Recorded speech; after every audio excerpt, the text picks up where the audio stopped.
अस्सलाम वालेकुम मोहतरम नाज़रीन। देखिए, आज हम आपको सुनाते हैं हज़रत यूसुफ़ अलैहिस्सलाम का एक वाक़या। बिस्मिल्लाहिर्रहमानिर्रहीम। हज़रत इब्राहीम अलैहिस्सलाम का हाल तो आप पढ़ चुके हैं। उनके दो बेटे थे, एक हज़रत इस्माईल अलैहिस्सलाम जिनकी नस्ल शहर मक्का में बसी, और दूसरे हज़रत इसहाक़ अलैहिस्सलाम जो शाम के मुल्क में आबाद हुए। हज़रत इसहाक़ अलैहिस्सलाम के बेटे का नाम हज़रत याकूब अलैहिस्सलाम था। ये मुल्क के एक शहर कौनान में रहते थे। अल्लाह ने उनको 12 बेटे दिए थे। उनमें से एक का नाम यूसुफ था। एक दूसरे के बेटे बन यमीन थे जो यूसुफ के सगे भाई थे। बाकी भाई सौतेले थे। उन सब भाइयों में यूसुफ सबसे होशियार और नेक मालूम होते थे।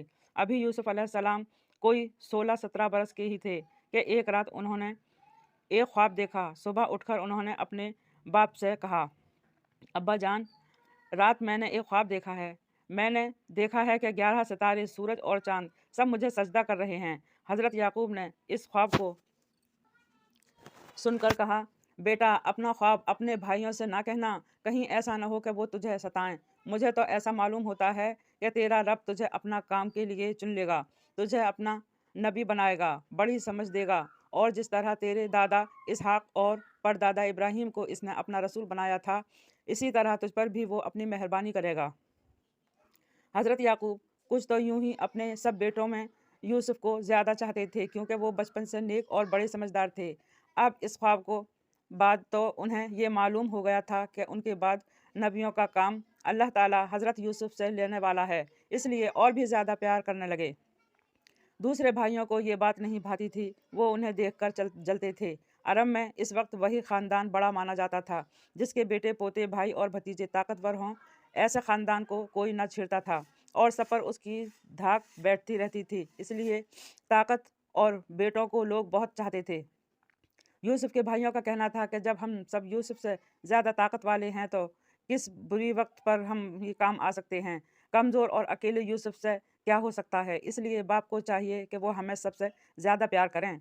हमारा मुकाबले में यूसुफ को चाहना हमारी बड़ी नाकदरी है। एक दिन सब भाई इकट्ठे हुए और बोले, ऐसा मालूम होता है कि हमारे अब्बा जान तो बिल्कुल बहक गए हैं। उनको चाहिए था कि हमारी इज्जत करते। हम एक पूरा जत्था हैं। हमें छोड़कर यूसुफ को चाहना बहुत गलत बात है। इससे यही अच्छा है कि चलो यूसुफ को कहीं ले जाकर मार डालें। तो देखिए मेरे मोहतरम नाजरीन, यूसुफ अलैहिस्सलाम को मार डालने की साजिश रची जा रही थी, या इसे कहीं दूर छोड़ आएं। जब यूसुफ ना होगा तो फिर बाप को ही चाहेंगे। और मैं एक ने कहा, नहीं, यूसुफ को जान से तो मारना, बिल्कुल जंगल में ले जाकर किसी अंधे कुएं में डाल दो। कोई आता जाता काफिला इसे निकाल कर ले जाएगा।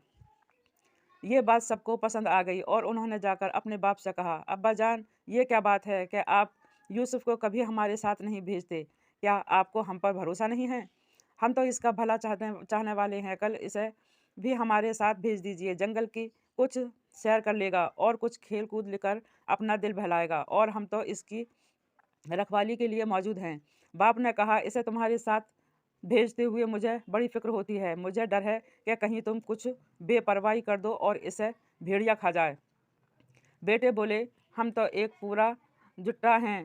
अगर हमारे होते हुए यूसुफ को भेड़िया खा जाए तो हम फिर किस काम के। इसी तरह बातें बनाकर उन्होंने उनके बाप को राज़ी कर लिया और एक दिन वो यूसुफ को लेकर जंगल की तरफ चले। उन सब ने यह तय कर रखा था कि यूसुफ को किसी अंधे कुएं में डालेंगे।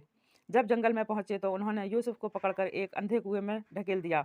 इस वक्त अल्लाह ताला ने अपनी मेहरबानी से हज़रत यूसुफ की ढारस बंधाई और उनके दिल में ये बात डाली कि कभी न कभी ऐसा मौका भी आएगा कि यूसुफ अपने भाइयों को उनकी इस बुरी हरकत को याद दिलाएंगे और फिर वो अपने किए पर पछताएंगे। भाइयों को क्या मालूम था कि अल्लाह की तरफ से यूसुफ के दिल की दहाड़े बंधाने का क्या इंतज़ाम हो रहा है, और ये कि आज वो जो कुछ कर रहे हैं कल इसका नतीजा निकलने वाला है।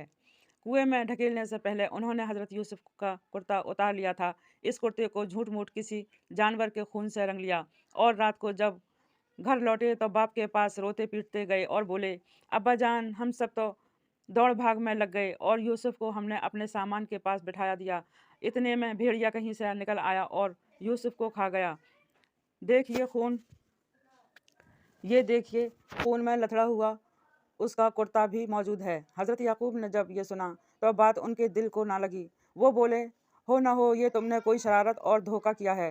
میرا دل نہیں مانتا کہ تم جو کچھ کہہ رہے ہو وہ ٹھیک ہے۔ میرے لیے تو صبر کرنا ہی ٹھیک ہے، اور جو کچھ تم کہہ رہے ہو اس کے مقابلے میں تو اللہ سے مدد چاہتا ہوں اور بس۔ تو دیکھیے محترم ناظرین، یہ حضرت یوسف علیہ السلام کا جو واقعہ ہے تو یہ ایک بہت لمبا واقعہ ہے، تو اسی لیے اگلی قسط میں ہم آپ کو یہ سنائیں گے۔ یہ قسط وار واقعہ ہے، تو یہ میری پہلی قسط تھی، اور انشاءاللہ ایک دن چھوڑ کے ایک دن میں یہ انشاءاللہ ضرور قسط دیتی رہا کروں گی، اور آپ ضرور سننا، بہت مہربانی ہوگی آپ کی۔ بہت اچھا واقعہ ہے یہ حضرت یوسف علیہ السلام کا۔